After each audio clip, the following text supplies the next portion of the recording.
The following is a Hoop Ball presentation.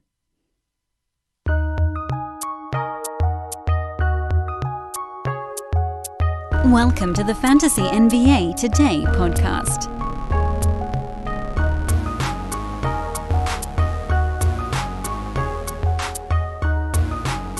Well, I really do pray that this all works.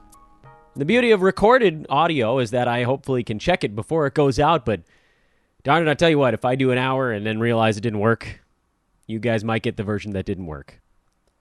So let's hope this isn't that version. Self-fulfilling prophecy, I guess. What's happening, everybody? Welcome to another week of Fantasy NBA Today. I'm Dan Besbris, at Dan Besbris on Twitter, trying to get into the habit of throwing that in right at the outset, since we are into the part of the year where new folks are checking out the show. So welcome. Welcome to you new fellows and ladies that are joining us here on Fantasy NBA Today. Dan Besbris is spelled Dan, B as in boy, E, S as in Sam, B as in boy again, R-I-S as in Sam. The plan here over the next 12 days is to break down every single team, and I hinted at this, more than hinted at it, in our industry Roto mock. It's a 9-cat Roto mock with me, silly little Dan, and 11 of the best minds across the industry landscape in fantasy. And I've already spoken to a number of them. The question is, what order are they going to air in? And honest to God, I don't know the order right now. But it's going to be a lot of fun. It's going to start with today. And today we don't have a guest from that Roto mock, but what we do have is an overview of that mock draft. I want to break down the beginnings of it because that's been, I think, a point that everybody really wants to talk about is how the first, particularly the late first round and then the second round are going. And also, we have a very special visit coming up today from our good buddy, Hoopball assistant editor and lead fantasy analyst, Erik Ong, who's going to give us the first in a series of podcast appearances here on Fantasy NBA Today, where he teaches me how to play an auction league. I think you guys will enjoy it too. If you're big into auction, this first episode, you're probably just going to laugh at me for 15 minutes. But if you're not, if you're sort of getting into it, Erik is an absolute expert, and he's going to hopefully let me ask stupid questions because I don't have any good ones. And over the next however many weeks it is, we're going to get all of us ready to do an auction league.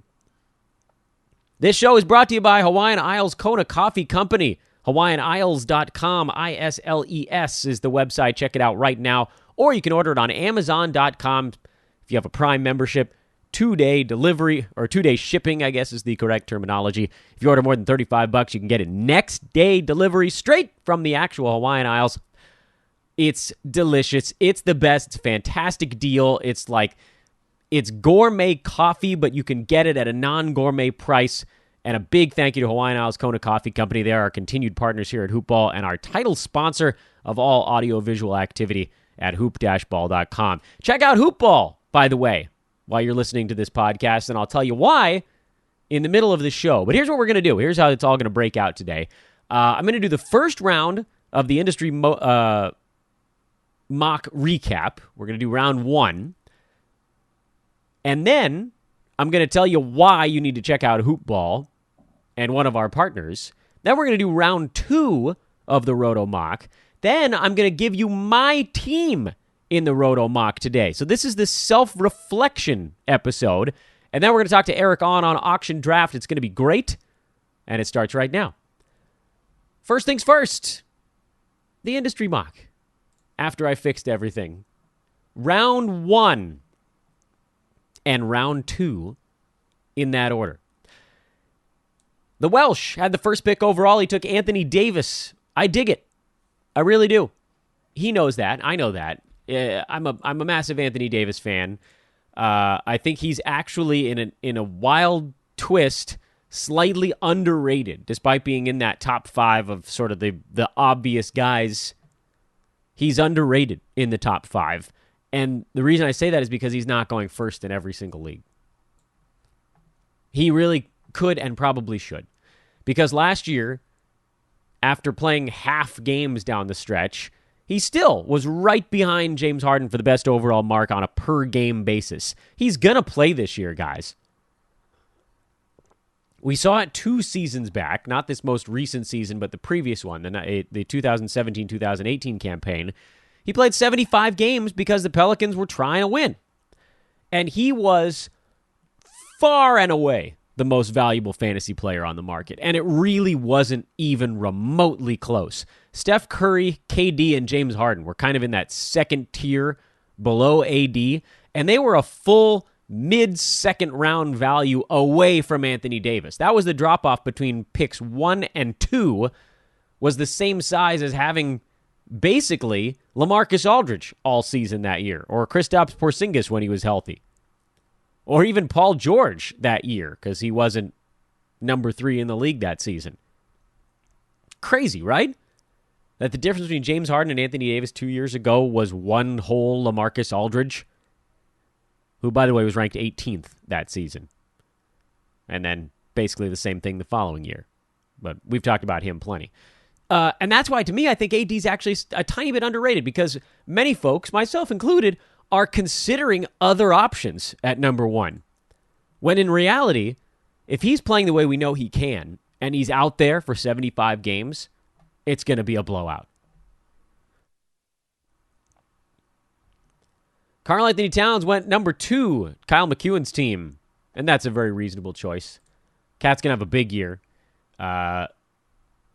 Health is never an issue with him, which is kind of a nice thing to not have to think about.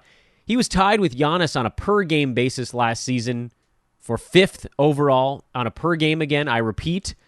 And there was a pretty good drop-off behind Harden, AD, and then guys like George, Steph, Giannis, Cat, Kawhi was that next chunk of players. So if you're taking Towns, it's because of the absurd durability factor. Because as good as he is, and his point rebound stuff may very closely parallel that of Anthony Davis. And in fact, they were awfully close in that department last year, which, again, by the way, this is after AD started playing only the first half of games down the stretch. Anthony Davis did have the edge in those categories before that. But for argument's sake, we're going to call him pretty close. Cat had the edge in three-pointers. Both were in the threes and assists. The percentage is actually not that far apart on the two guys. The big whopping difference is that Anthony Davis averaged 1.5 additional defensive stats per game, despite the fact, again, that Cat was averaging 2.5 combined per game. Not a bad number. 0.9 steals, 1.6 blocks last year for Karl-Anthony Towns. Big season. AD was 1.6 and 2.4 in those categories. A crazy leap. I love Cat. I think he's going to have a great year. No Jimmy Butler to weigh on him. He's going to be doing everything all the time. As we've talked about 1,000 times, you really can't truly go wrong in this top 5. But man, that AD pick at 1 is a succulent one. James Harden went 3rd. He's also obviously a very durable fellow. He's going to see his numbers take a bit of a hit here with Russell Westbrook in town. He's just not going to take 25 shots a game. He can't. There was nobody on that team that challenged him actually taking field goal tries last year. Chris Paul took 12.5. So if that's the direction your mind goes, recalibrate. Eric Gordon is the closest thing they have on that team to someone that could try to take a few shots away from James Harden, and we all know how that goes.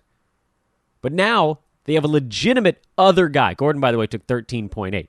Russell Westbrook is not a 13.5 shot a game guy. He took 20 a game last year. So if all you're doing with this team is replacing Chris Paul with Russell Westbrook, well, those 8 shots are going to have to come from someplace. And yeah, a lot of them are going to come from the other guys, but some are going to have to come from Harden. Probably 3, maybe more. There's just no way he gets back to where he was last year. There's not a volume level enough for him to get there. So he's going to see a little bit of a drop-off. We've heard that they're going to try to rest their guys a little bit, and they should, because they're obviously a playoff team. As much as we like to knock the fit between Harden and Westbrook, and it's going to be weird, Westbrook is, at this point in his career, a more valuable player than Chris Paul. They've got the way they do their things in Houston, so it'll all work itself out. But from a fantasy standpoint, Harden is, in my estimation, a little bit of a dip. So, you know what? I know what everybody's thinking as I'm going through this. What about LeBron James? Anthony Davis hasn't played with someone who's taken that type of volume either. Yeah, that's true. But LeBron wants to shoot less. He doesn't want to be taking 20 shots a game. It's pretty clear right from the beginning of his career. If he could pass to someone and count on them to do something viable with the basketball, he'll do it. AD's going to have plenty of volume.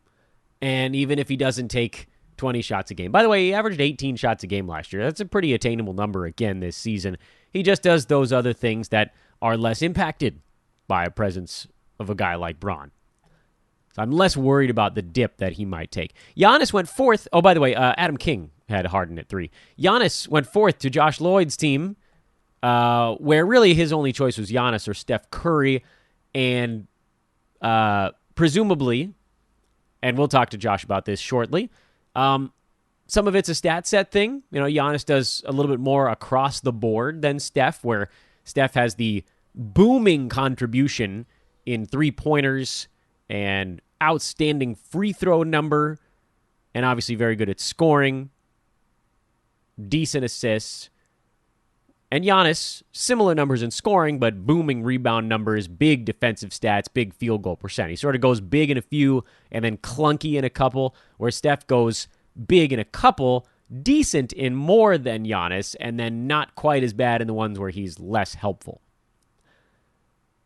I think if I'm picking between the two, I probably lean towards Steph in his current iteration here. He's going to be a little bit of a one-man gang for a while, and that was pretty crazy.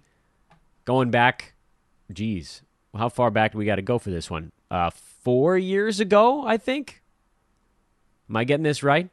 The 15-16 season pre-Kevin Durant? Yeah, 15-16. Steph averaged 30 that year, 5 boards, 7 assists, 2 steals on 50% from the field and 91 at the line. He was, by the way, the runaway king in fantasy sports that year. And it was Steph who was a full second-round pick ahead of everybody else, including the man who ended up joining him the following season, Kevin Durant. Kawhi Leonard was third. Anthony Davis was fourth that year. AD, big numbers, not quite as big, 3.3 combined defensive stats. Free throw percentage for AD has actually gotten a lot better since then, part of what's elevated him. So I do think there's a case to be made for Steph in this spot too, just because there is that opportunity to max out that we haven't seen in a while. 4 years. 4 years is a long time. Now we get out of the top 5, and then obviously you got Jokic. That's my team. I had the 6th pick in this draft. Nikola Jokic at 6.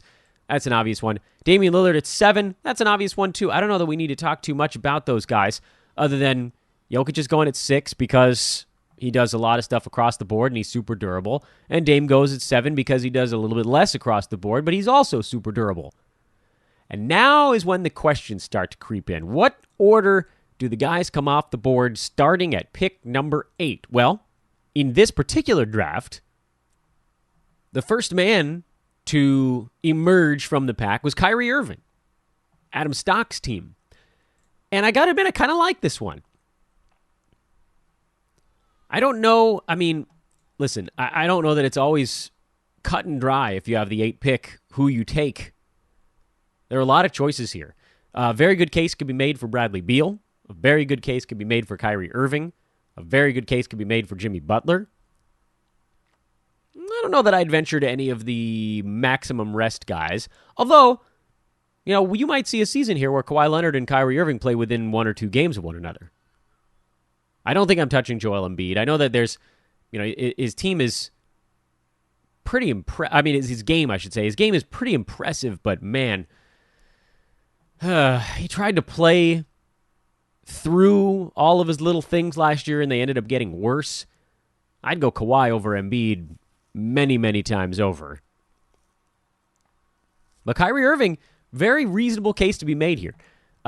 Thinking back to this most recent campaign, Kyrie was the number 10 guy on a per-game basis because his percentages were filthy. 49% from the field, 87 at the free throw line.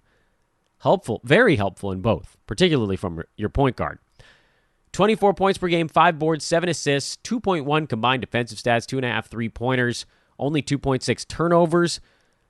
I mean, if he hits 70 games, you got a really nice pick at 8. But you can make that same argument for almost all of these guys. Jimmy Butler, he's another guy who has, when he's the alpha, been a first-round guy. I mean, let's just think about how this all played out. With Minnesota, even in Minnesota, where he was supposed to be number 2 behind Cat, he was number 12 on a per-game basis 2 years ago. What about with Chicago? He was number 10 that year. And his field goal percent has actually gotten better because teams have stopped asking him to take too many three-pointers. He could easily be the number 10 guy on Miami. He's got to play, though. Drew Holiday. By the way, that was Alex Ricklean's team with Jimmy Butler. Drew Holiday went to Jonas Nader at 10 in this mock draft. Kind of a similar look here. Drew is actually probably 1/2 click down for me. And I know that this probably goes against the grain a little bit, and I'm okay with that. I'm not necessarily saying that I'm right and everybody else is wrong on this one. I just, for me, the ceiling for him is a little bit less clear. That doesn't mean it's not going to happen. I'm going with percentages in my mind. With Drew, playing alongside Anthony Davis, he was sort of an mid to end of the second round kind of guy. And he's shown himself to be pretty durable. I know he sat out down the stretch last year, but New Orleans was very clearly tanking.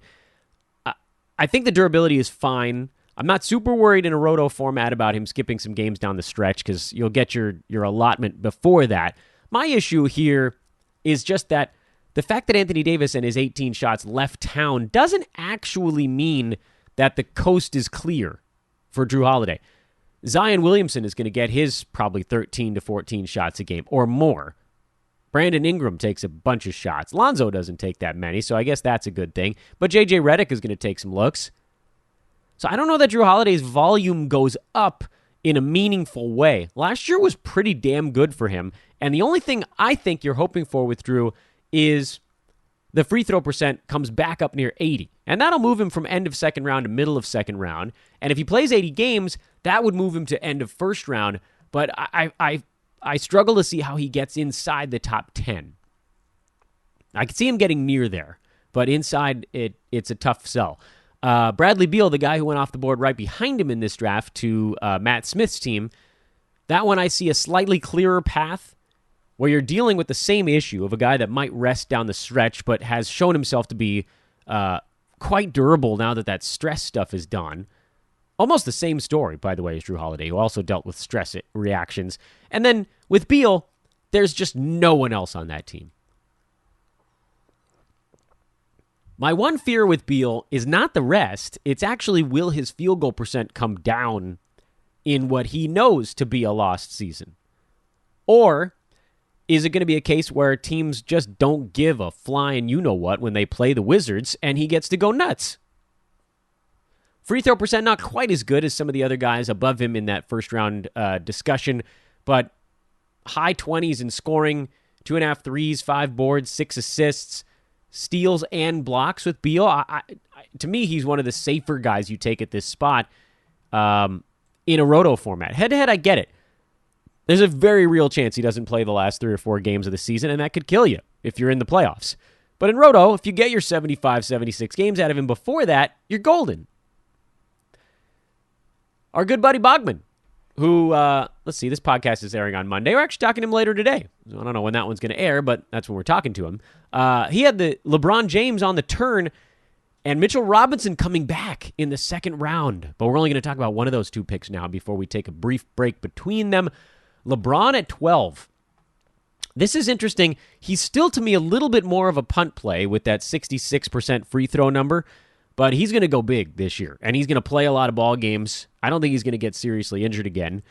Efficiency is going to be great for him. He's going to have room to operate with AD and shooters on his team again. This could be a really good season for LeBron.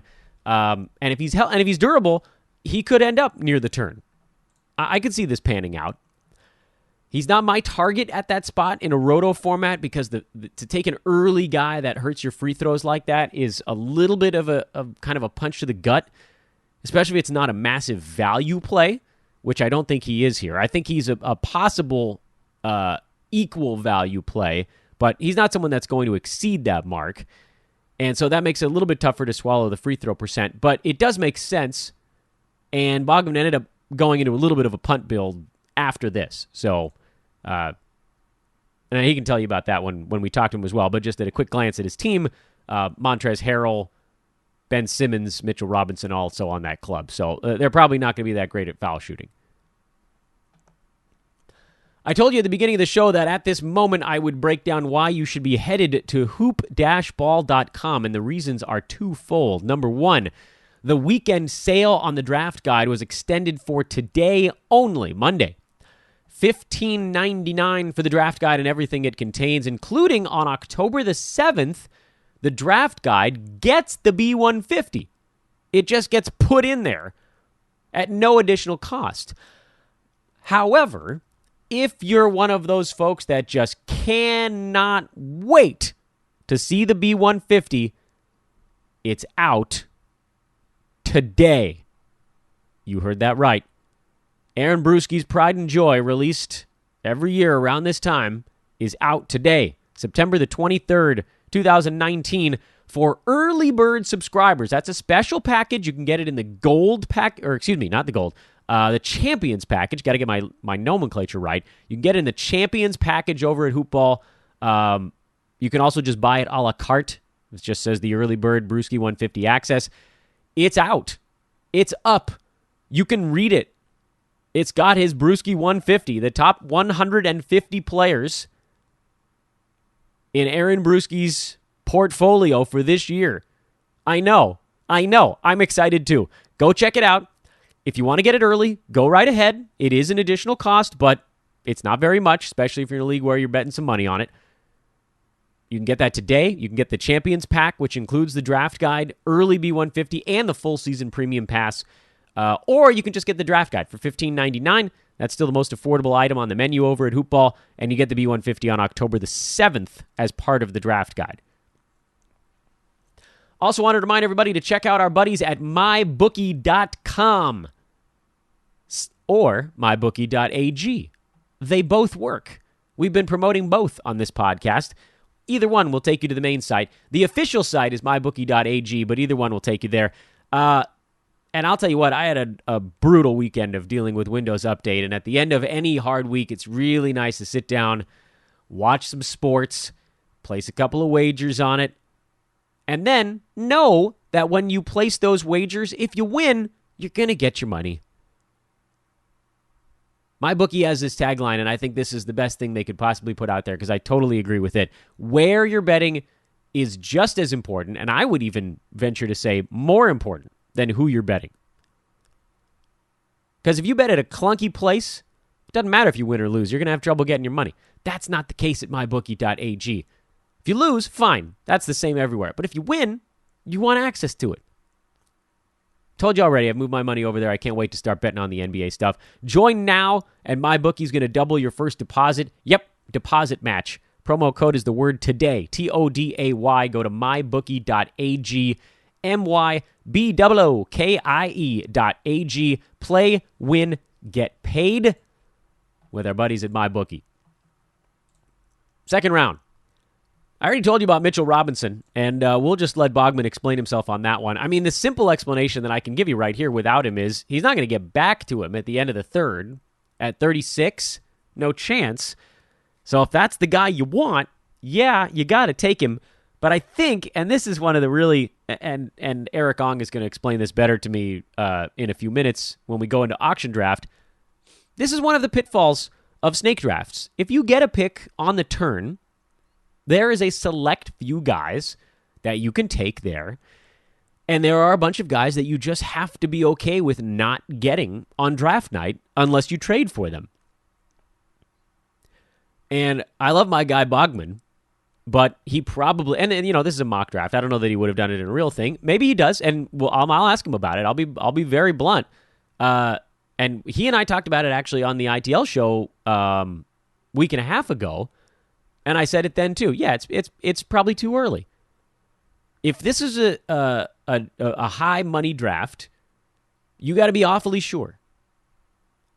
And it's a really difficult thing with snake drafts, and Lord knows I've been there a million times too. Sometimes you just kind of have to say, damn it, I'm not going to get my guy. I got to take the guy that's got a chance to be, inside the top 10 here. And for Mitchell Robinson, that's a tough sell. But damn, we do love him. We do love him.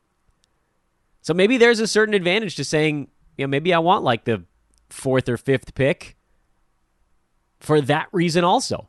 Because he's probably going to be around near 28 to 30. So you can get him kind of the front end of the 3rd round, but you're not going to get him near the back end. So to Bogman's credit, he wasn't going to get him if he waited. Matt Smith took Kawhi Leonard at 14, and this feels like a very reasonable place for him. I tweeted a couple weeks ago I was looking at him at 15 and later, but, let's be honest, we're splitting hairs. 14 is totally fine. Jonas Nader got Joel Embiid at 15.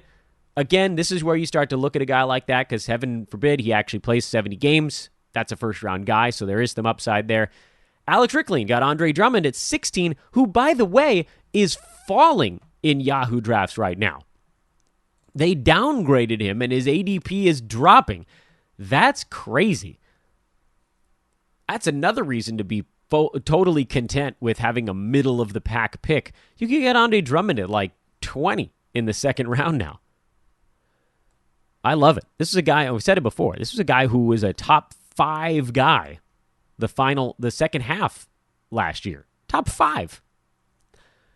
Paul George followed that up, and you guys know my stance on taking an injured player. I can't bring myself to do it. I know he could end up as a middle of the 1st round guy, but what if he misses 2 months? What if the shoulders don't heal right? That was Adam Stock's team. Matt Strout had Trae Young in the 2nd round. As he explained, he's a little bit of an Atlanta guy. This is probably a hair early for my taste on Trae. But again, he's not getting back to him. Not coming back in the 3rd round. And, the turnovers are going to be a thing. So 9-cat, there'll be a little bit of a hit on him there. I think I ended up with Kemba Walker here right after that. I think I'd probably take Kemba in that spot. So I felt pretty good about the fact that he made it to me. He's a very safe middle of the 2nd round guy. Not a ton of upside there. Greg Ehrenberg took Devin Booker right behind me. That, yes, he's going to have a big jump in 8-cat. So if you're not too worried about turnovers in 9-cat, that's a very reasonable play there. Turnovers are probably going to knock him back a round or so. And he actually did get adjusted backwards on Yahoo as well. And I'm actually going to be talking to Greg later today also. Get some of his picks. He got Steph at 5. He must be thrilled about that. Josh Lloyd got DeAndre Ayton at that, whatever that is, 4th from the end of that one. I guess that's 20? No, 21. And that's a reasonable buy. That's where he's been going. It's going to be a solid center. Nikola Vucevic at 22. Adam King ended up with him. A nice pair with James Harden, a guy we've seen now put up end of 1st round value. He's falling because I don't think there's full belief that he can do it in a non-contract year, but I'm willing to take that chance towards the end of the 2nd round, so that's a nice grab. Luka Doncic at 23. Kyle McEwen, he's actually already explained this one to me, so I don't want to give too much of the reasoning away on this. He's another guy that actually got adjusted back a little bit on Yahoo, so you might start to see him go more towards the beginning of the 3rd as opposed to the middle end of the 2nd round. And as I said to Kyle on the broadcast when we were talking to one another, you need both percentages to come up. He's confident they will. And that makes sense, as he pointed out. And again, I don't want to give away his whole explanation on this, so I'm going to just shut myself up. You'll just have to listen to the Kyle show. That'll be coming up later this week, possibly tomorrow. And the Welsh finishes off the 2nd round with Russell Westbrook at pick 24. Totally reasonable place for Russ. He's probably going to be in this neighborhood, especially if his free throws start to come back a little bit, and that's a big-time adjuster for him. I mean, without his free throw issue, he was a 2nd-round pick last year. And so while I often pick on those who end up with Russell Westbrook, I think this is a pretty damn good spot to get him. You had a lot to your team at the end of the second round with that dude. And he's going to be fine in Houston. He's the style of play that he puts forth. He's not about to dial it back for somebody. Not for Harden, not for anybody.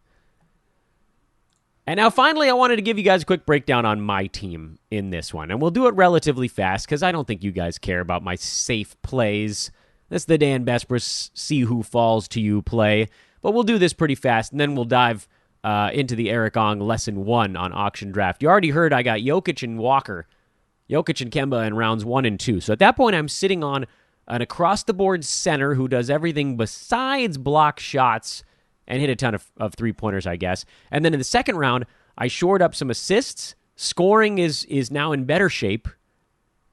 Threes, I got covered. I took a hit in field goal percent, which is not in a great shape at this point. But free throw percent is very good. So that's where I sit after 2 rounds. In the third round, I probably went a little bit early, and I went LaMarcus Aldridge, and I guess that would be pick 30. He's falling, but I didn't think he was going to get back to me midway through the 4th round. And at this point in my mind, I'm thinking, you know what?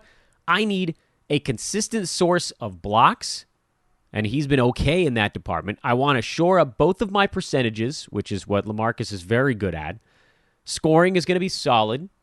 Rebounding now is in really good shape with Jokic and Aldridge. That's double-doubles in the first and the third round. And I'm not bad in any one specific category. Maybe a little bit weak still in field goal percent, and I'm just going to have to be a tiny bit careful with that going forward. I seriously considered Clint Capella at this spot. I also considered Pascal Siakam, and that was about it in terms of other guys I thought about in this juncture, guys that I thought I'd be upset if they didn't make it back to me. And the reason I didn't go Capello is because after Jokic and Walker in the first 2 rounds, I'd sort of made up my mind that I was going to build a strong free throw shooting team. And that's why in the 4th round, I kind of shirked steals again. My team now suddenly looks kind of weak in steals after 4 rounds, but I got Tobias Harris, who is good in both percentages, so that continues to build up. I love both percentages. You guys have heard me say this a million times, and I even talk about it with Eric a little bit. I happen to think that percentages are the easiest way to build 20-plus points. If you actually focus on both, on dodging the guys that crush you, or at the very least, limit the guys that crush you to just 1, you can be in the top 3 in both of those.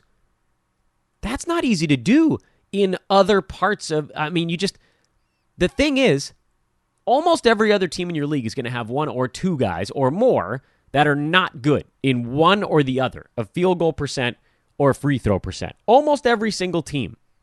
People don't really strongly consider that the whole way through their draft.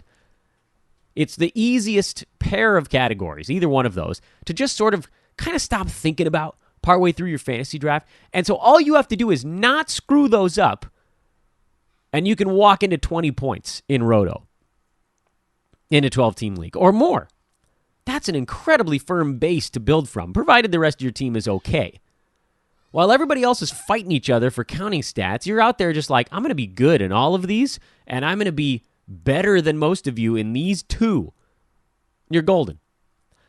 I went Jason Tatum in round 5, another guy who I think is going to be good in both percentages, and this is going to help me in steals coming back a little bit. I think he's got a little bit of an Otto Porter vibe to him, so won't hurt me in anything. Give me a boost in percentages and steals. I think his scoring is going to be better this year. Rebounding will be fine, and he'll fit right in those middle rounds. I took a little bit of a shot in round 6 now, since all of my other guys have been super safe, and I went Kevin Love, who I realized could put a huge dent in my very successful field goal percent operation right now, but he's awesome at free throws, and if he's decent this year and plays, he'll score, rebound, hit a bunch of threes, which I thought were a tiny bit lacking on my team, and he'll be on the floor long enough to get you like 0.6 of both steals and blocks. That's just all you can expect. This is where I start to take a couple of shots. I had Kevin Love in the 6th round. Steven Adams in the 7th round, who I know is going to put a dent into my now awesome free throw percent. But I actually felt like at this point my team was running away with free throw percent.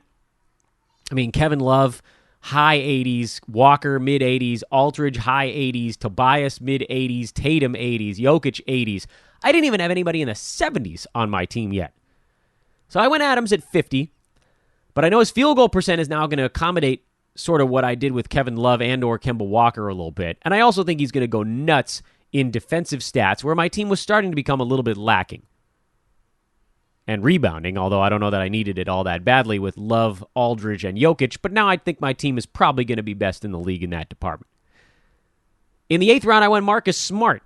Steals. I was thinking at this point I need steals. He doesn't shoot very much. I know his field goal percent isn't good, but it's steals. That's what I want. I think he's going to do enough on that Boston team to make it worthwhile.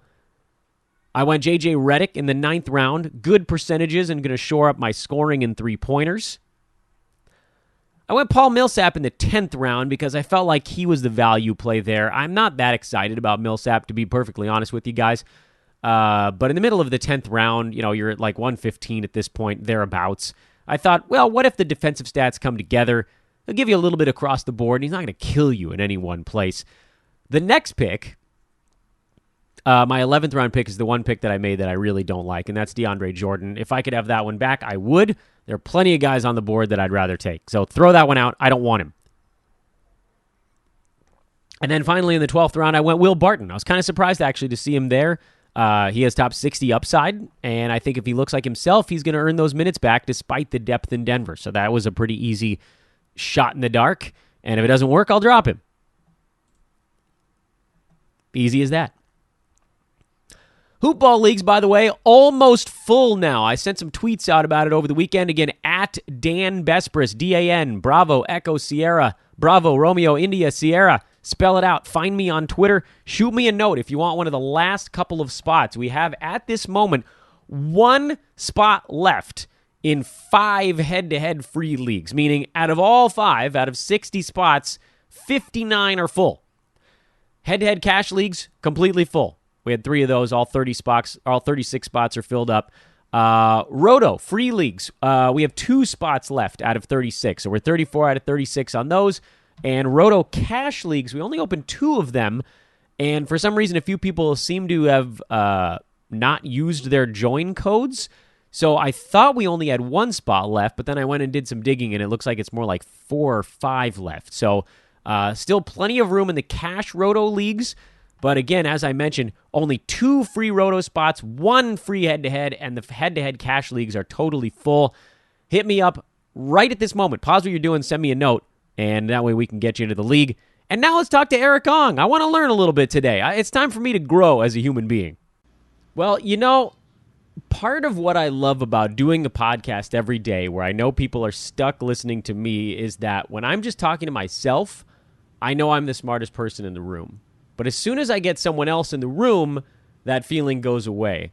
And right now, I am about to fully shelve any brain power I have whatsoever and basically admit I'm an idiot. And that is why we've brought in the great Erik Ong to teach me/us, because actually most of you listeners are probably more well-versed at this than I am, believe it or not, auction drafts. Erik, we haven't been on a pod in a while, but I got to say, your internet and your audio is vastly superior to the last time we spoke. This is exciting.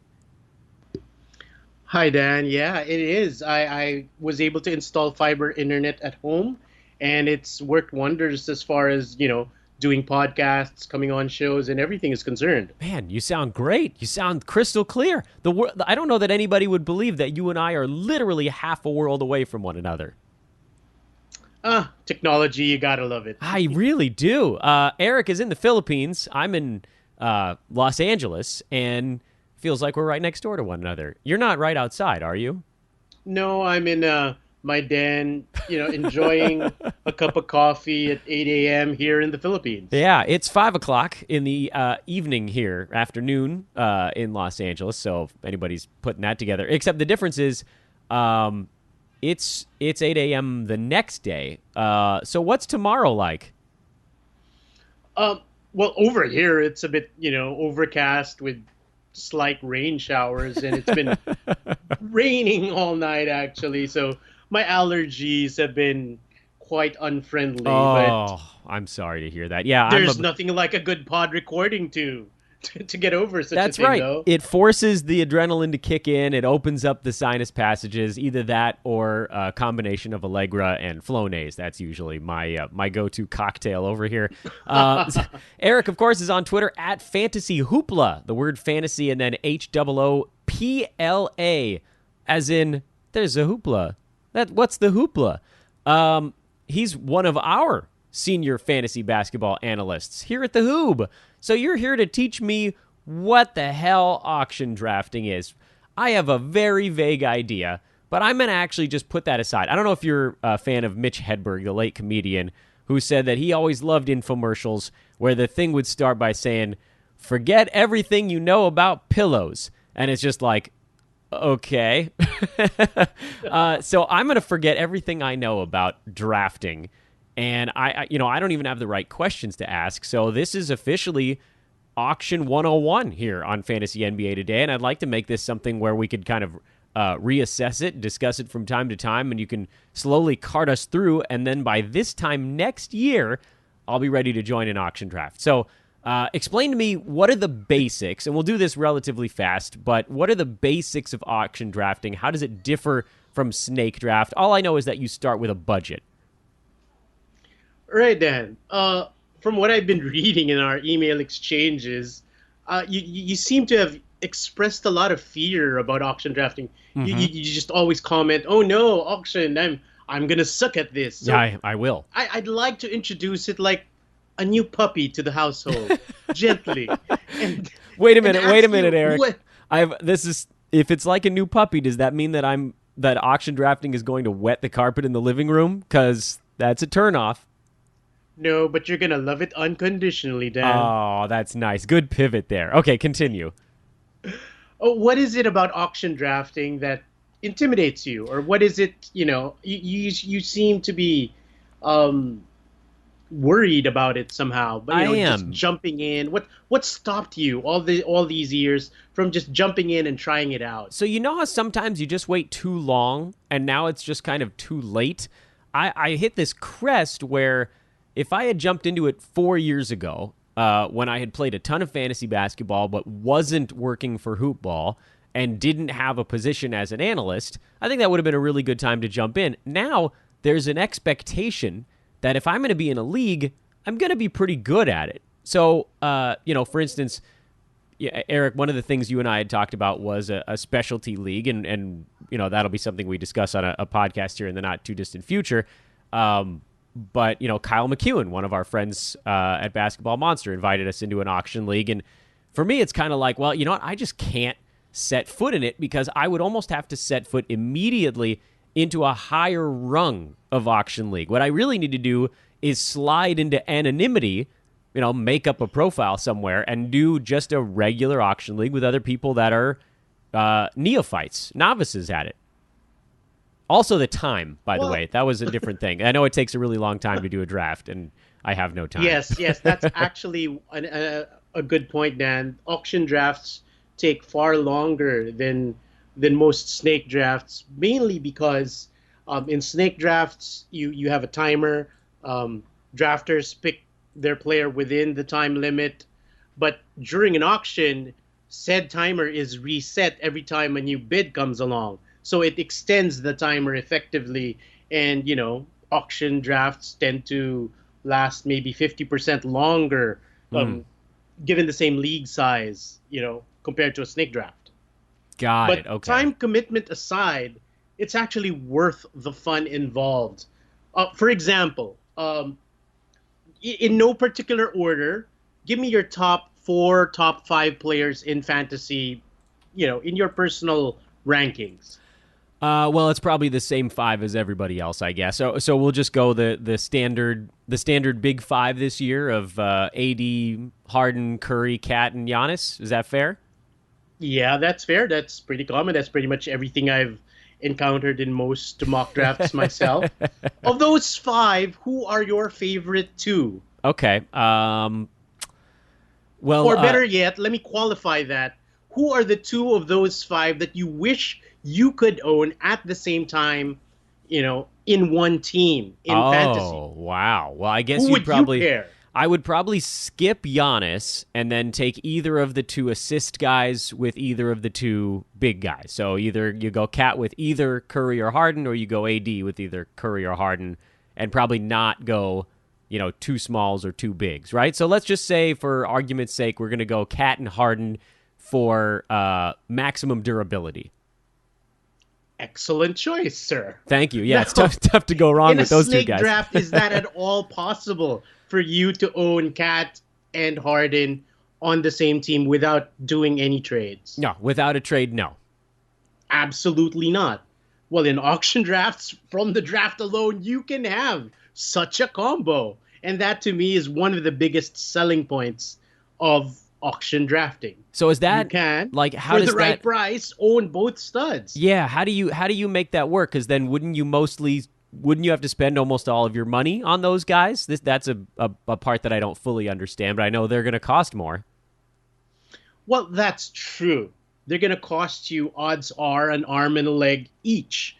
But then again, when you're equipped with fantasy knowledge, which you do have, and which we share with a lot of people through, the Hoopball website, these podcasts, that fantasy knowledge allows you to get so many good bargains at the end of the draft that you're going to be paying $1, $2 for quality players. For example, in a 12-team draft, I spent $1 to own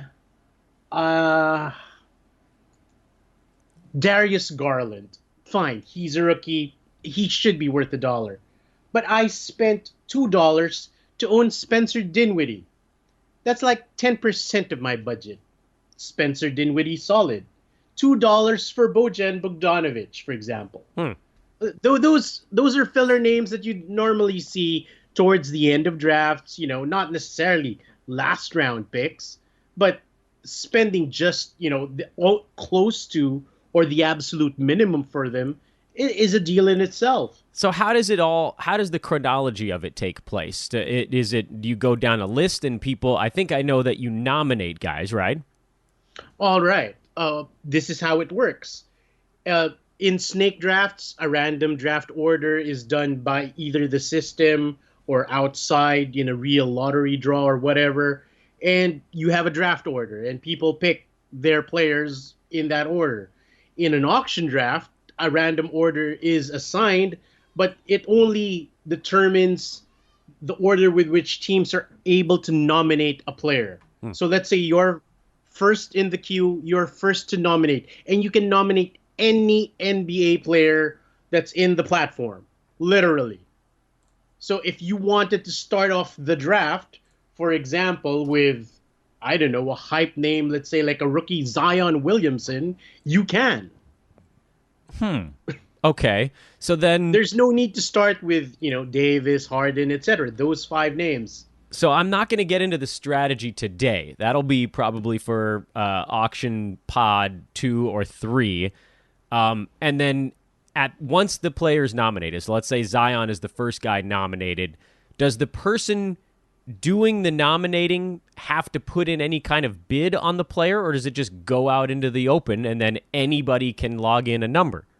That's a good question. As the nominating player or manager, you set the opening bid, which normally can be, start at the minimum of $1. Now, you can set it higher. There's a little empty box that you could fill up with the number you want to start it off with.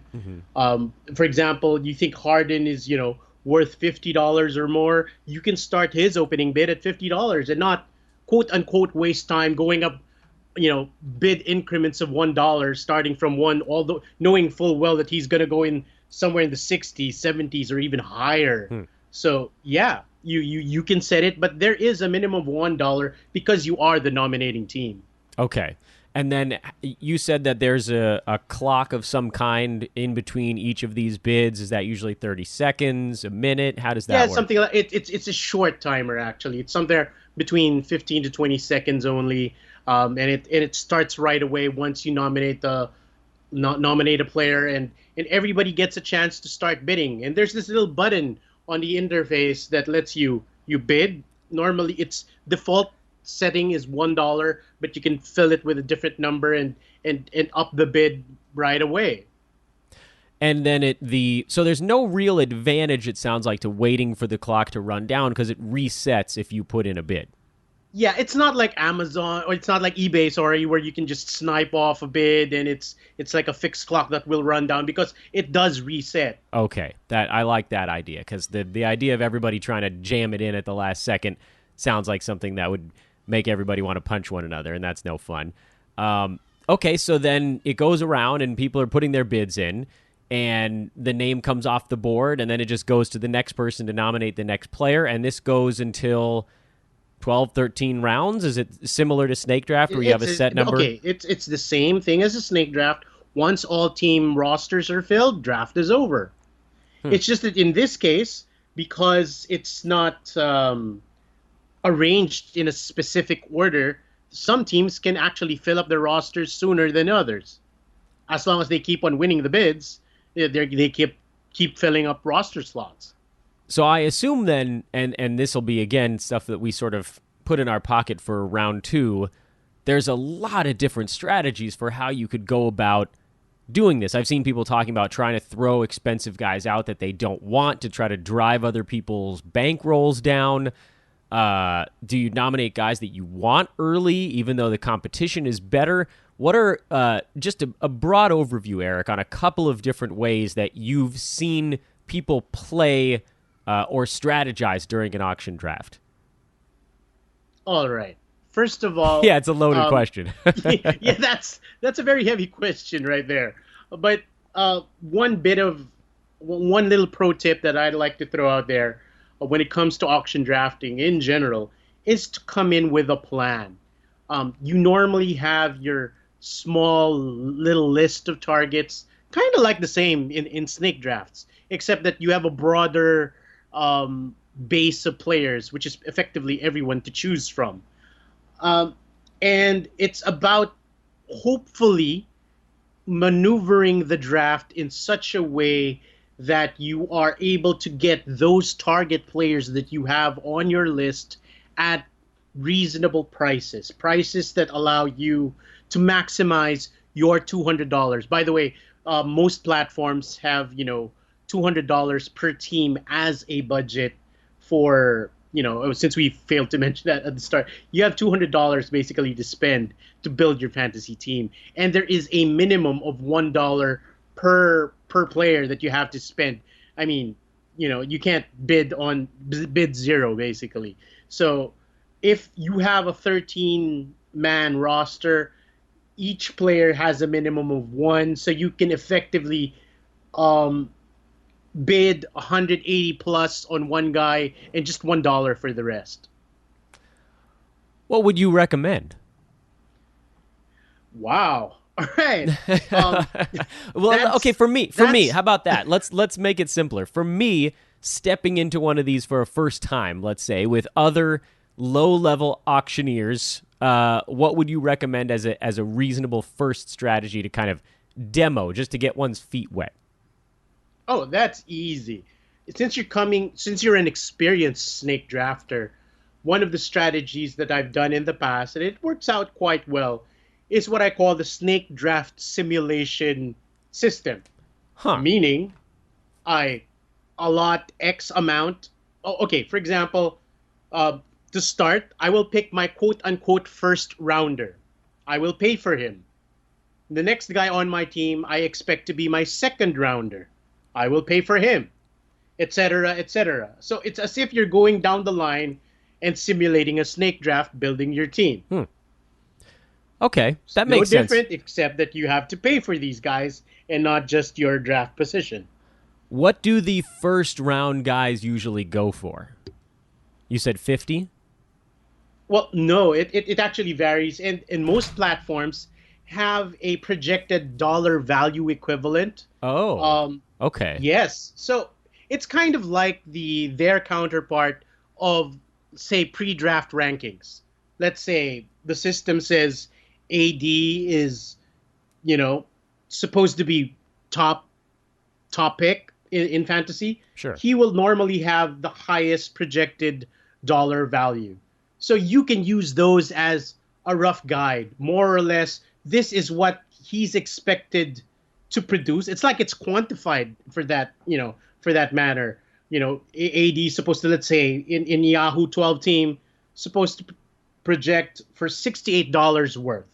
So in your mind, I think ideally you should be able to pay $68 for AD and feel comfortable that he'll be delivering that, fantasy value for your team. I'm guessing that this also, there's sort of an equation or an algorithm that ties a player's value to what his expected cost would be then. Is that what you're saying? Correct. Okay. They basically quantified into dollar value, fantasy value.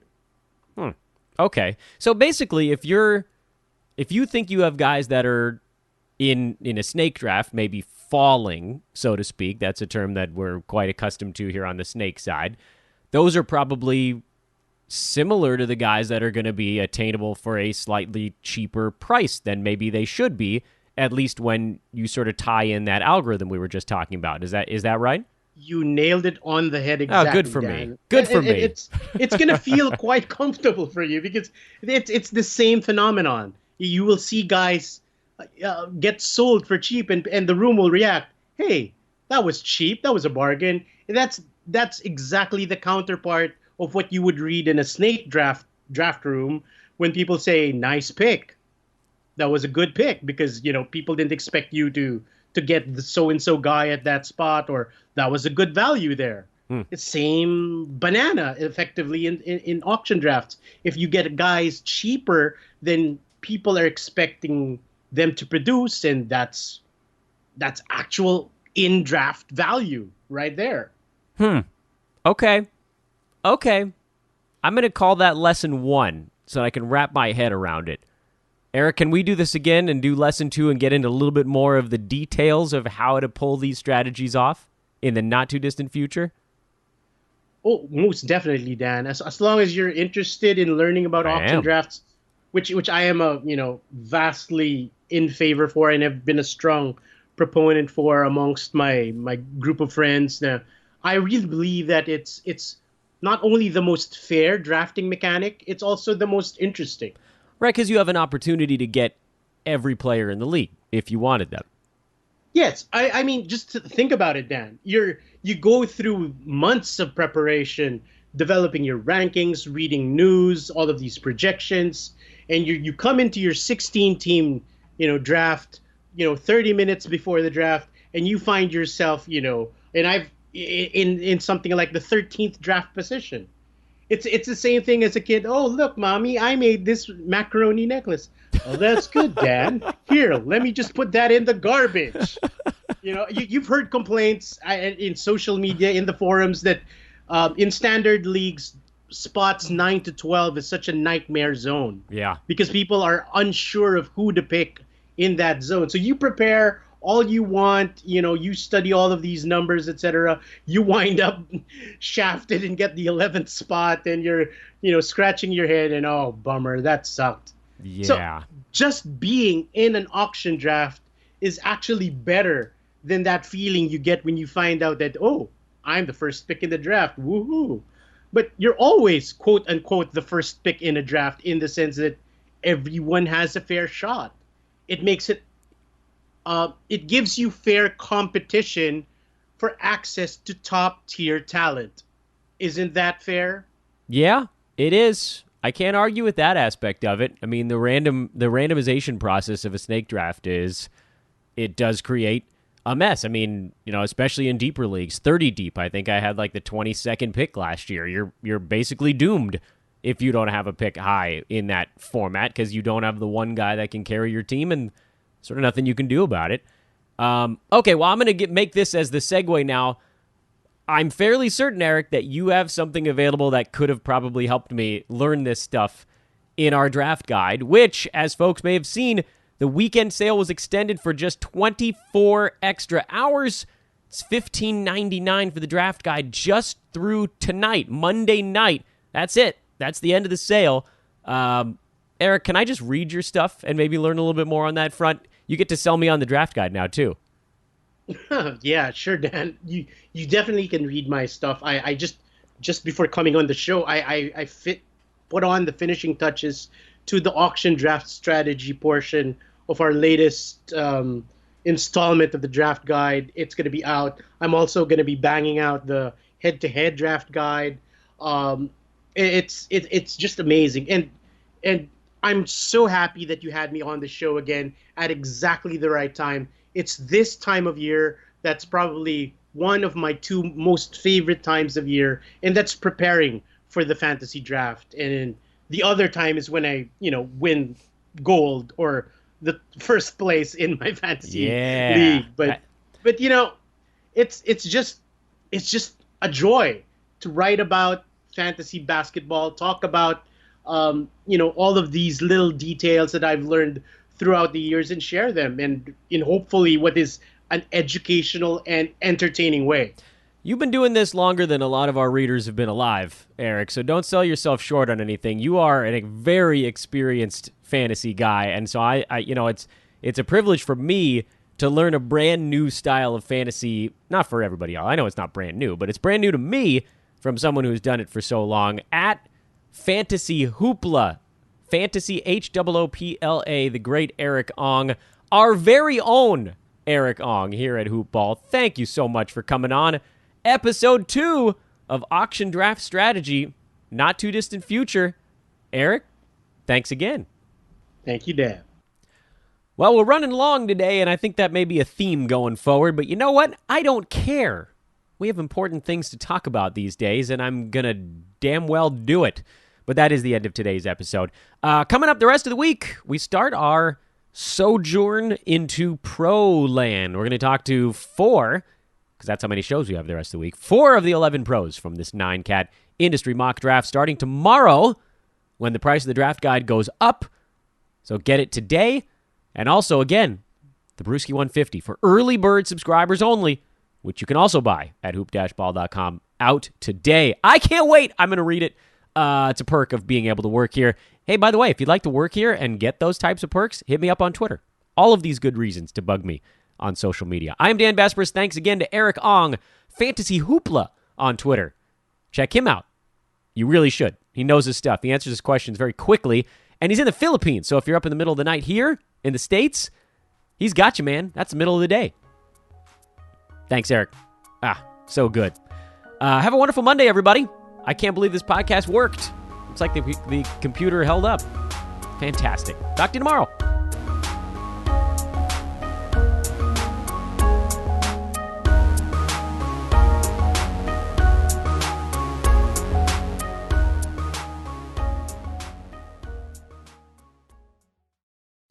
This has been a Hoop Ball presentation.